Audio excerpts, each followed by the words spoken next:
조합재 TV 시청자 여러분 안녕하십니까? 2019년 8월 26일 정오입니다. 서울대 조국 교수 그리고 법무장관 후보자의 각종 비리 그리고 의혹에 대한 기사를 쭉 일별하면은 하나 뚜렷한 특징이 하나 나타납니다. 이 사람이 바로 기득권 세력이었구나. 기득권 세력은 바로 이렇게 행동하는구나. 갑이란 게 바로 이런 존재구나 하는 것을 알 수가 있습니다. 갑, 기득권 세력. 무슨 뜻이냐 하면은 이 조국 교수와 그 딸과 관련된 각종 비리 의혹 이런 것이 일어난 시점이 문재인 정권 때가 아닙니다. 언제냐? 주로 이명박 박근혜 정부 시절입니다. 이명박 박근혜 정부 10년 동안에 일어난 사실입니다. 그렇다면은 조국이 가장 미워하는 그런 정권 시절에도 조국 씨는 이런 특혜를 누릴 수 있었다는 거죠.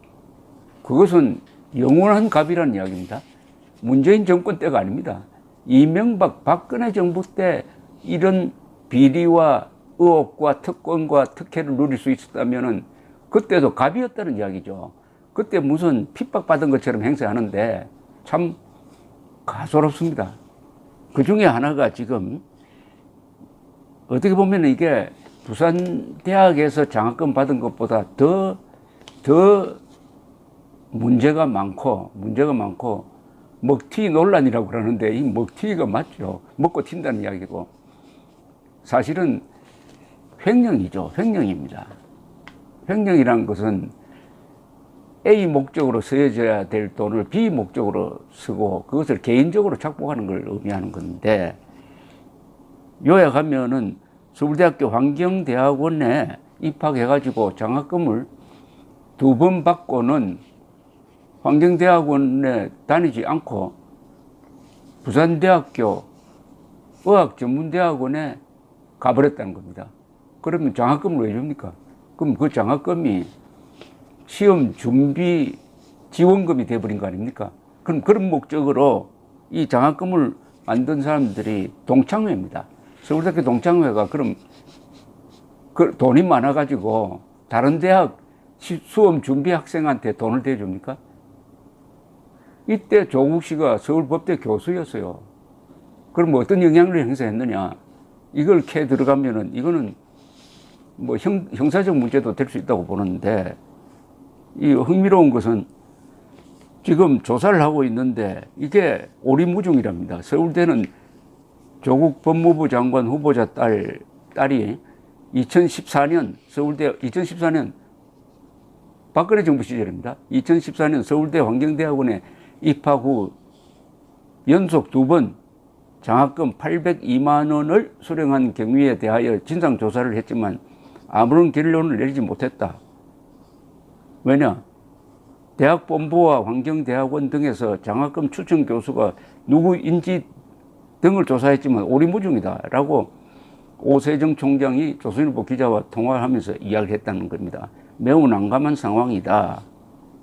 그런데 총동창회에서 어려운 학생들을 위해서 관악회 장학금을 만들었는데 55억 원 자산가인 조 후보자 딸이 어떻게 받을 수 있었느냐.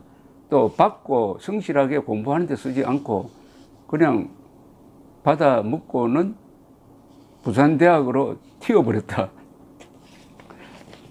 이런 것이 문제는 진상조사에서도 원인이 드러나지 않는답니다. 이 서울대학교에 따르면 관악회 장학금은 희망자가 신청한 뒤에 이 경우에는 조국 씨 딸이겠죠. 지도교수, 학과장, 학원장 결재를 거쳐서 대학 본부에서 취합을 하고 대학 본부가 이 명단을 총동창회에 지급하는 구조라는데 지금은 추천했다는 사람이 나타나지 않고 관련 자료는 지금 폐기되었다 이렇게 됩니다. 문제는 이런 것을 진상규명을 할 수 있느냐 없느냐가 이 서울대의 수준으로 나오겠습니다. 수준이 등장하겠는데, 물론 조국 씨가 본인이 이야기를 하면 좋겠는데 그럴 것 같지는 않습니다. 그런데 여기에 대해서 어떻게 보면 지금까지 여러 기사가 나왔지만은 조국 수석, 전 수석에 대해서 가장 아픈 글은 현재 서울대학교 환경대학 원장인 홍종호 교수가 쓴 글입니다. 홍종호 교수가 쓴 글인데 페이스북에 올렸네요. 페이스북에 올렸는데 지난 23일 이것은 교수 대 교수로서 조국 씨에게 참 아프고 어떻게 보면은 좀 창피한 조국 씨에게는 창피한 내용을 담고 있는데 아주 그런 점잖게 썼습니다. 교수 생활 24년 차 서울대 환경대학원 교수로서 이 글을 쓴다. 이번 주 갑자기 우리 단과대학이 언론의 주목을 받았다. 조국 교수 딸의 장학금 수혜 관련 사실관계를 파악하려는 기자들로부터 장학금 기부를 끊고 싶다는 동문가족 전화에 이르기까지 행정실 직원은 전화 받느라 업무를 제대로 할 수 없을 지경이었다. 남에게 폐를 끼친다는 이야기입니다. 폐를 끼친. 일본 사람들이 자녀들을 가르칠 때 제일 강조하는 게 폐를 끼치는 인간이 되지 말라는 건데 이 조국 부녀는 폐를 끼치고 있습니다. 폐를 끼치는 국가의 모교에 폐를 끼치고 있습니다. 당시 학과장을 했다는 이유만으로 동료 교수는 언론의 끊임없는 연락을 받아야 했다. 나 역시 현 원장이기에 기자의 전화로부터 자유롭지 못했다. 국민은 실체적 진실을 알 권리가 있기에 이런 불편함은 얼마든지 참을 수 있다. 그러나 내 마음이 불편한 건 다른 데 있다. 이 일이 우리 환경대학원 재학생과 그리고 졸업생에게 적지 않은 충격을 주었기 때문이다. 작금의 상황을 목도하며 이들이 느낄 자괴감과 박탈감 때문에 괴롭고 미안하다. 이들에게는 환경대학원이 인생의 전부다. 100만 원의 성적 우수 장학금을 받기 위하여 수업에 최선을 다한다. BK21 장학금을 받기 위해 연구에 몰두하고 국제학회 발표를 위하여 밤잠 자지 않고 논문을 작성한다. 그런데 누구에게는 서울대 환경대학원이 너무 쉽고 가벼운 곳이었다. 의학전문대학원이라는 목표 앞에 잠시 쉬어가는 정거장이었다.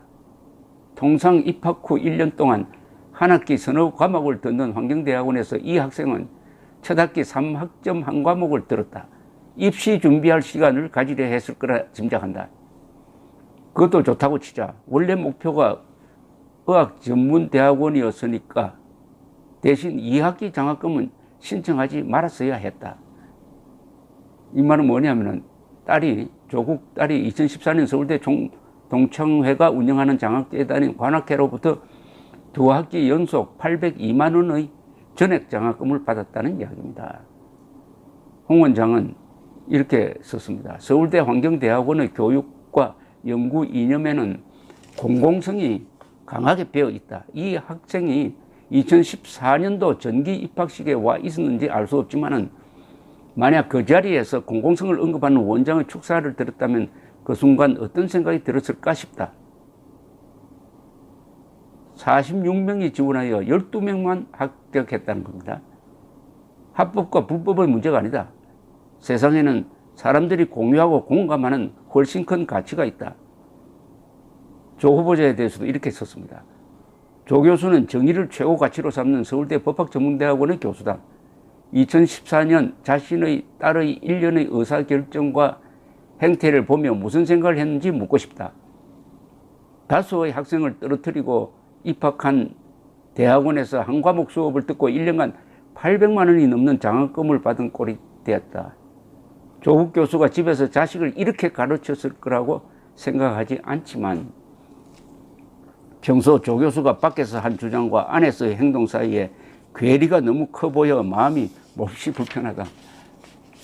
참 자식을 이렇게 가르쳤어요? 라고 묻고 있는 겁니다. 자식을 이렇게 가르쳤어요. 교수가 교수에게. 끝으로 그는 이렇게 이야기했습니다. 환경대원 학생들에게 이번 일로 자괴감 느낄 필요 없다. 박탈감 가질 필요 없다. 더 당당히 열심히 수업 듣고 공부해서 세상을 보다 아름답게 만들고자 하는 여러분의 꿈을 실현하기 바란다.